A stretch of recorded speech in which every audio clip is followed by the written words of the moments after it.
Keisha Lance Bottoms, the mayor of Atlanta, Georgia, announced Sunday that 2 Atlanta police officers were fired after she and the city police chief determined they used excessive force while making an arrest during a protest on Saturday. After review of that footage, Chief Shields and I have made the determination that 2 of the officers involved in the incident last night will be terminated immediately, Lance Bottoms said at a press conference. The other 3 officers are, right now, on desk duty pending further determination of what, if any, appropriate disciplinary action should be taken against them.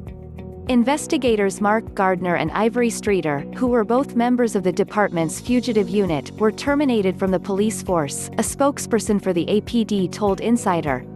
Streeter worked with Atlanta police since 2003 and Gardner since 1997. Investigators Carlos Smith and Willie Sauls, and Sergeant Lonnie Hood, have been placed on administrative duty, an APD spokesperson told Insider. Local news station CBS 46 recorded the arrests that occurred at about 9 p.m. on Saturday. A couple, identified as 22-year-old Messiah Young and 20-year-old Tenia Pilgrim, was leaving a protest at Atlanta's Centennial Olympic Park in their vehicle at the time of their arrest. According to police reports, the situation escalated when Young, who was driving the vehicle, didn't follow officers' requests to move the car from blocking traffic. Video showed officers smashing the driver's window, opening the passenger door, taking both Young and Pilgrim, and removing them from their vehicle, CBS 46 reported. Young is a graduate of Morehouse College and Pilgrim is enrolled at Spelman College, according to WSB. Pilgrim was detained but released at the scene without charges, according to CBS 46. Young was taken to a local hospital and released Sunday.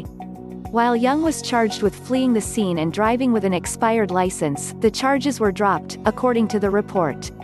"We have been handed an enormous obstacle and have, by and large, done it as well as we could in the space that we're being afforded," Atlanta Police Chief Erika Shields said. "It's an unpleasant space to be in, but that does not relieve us of our responsibilities. And we have a responsibility, when we handle any incident, to not escalate the incident and not cause further harm or injury."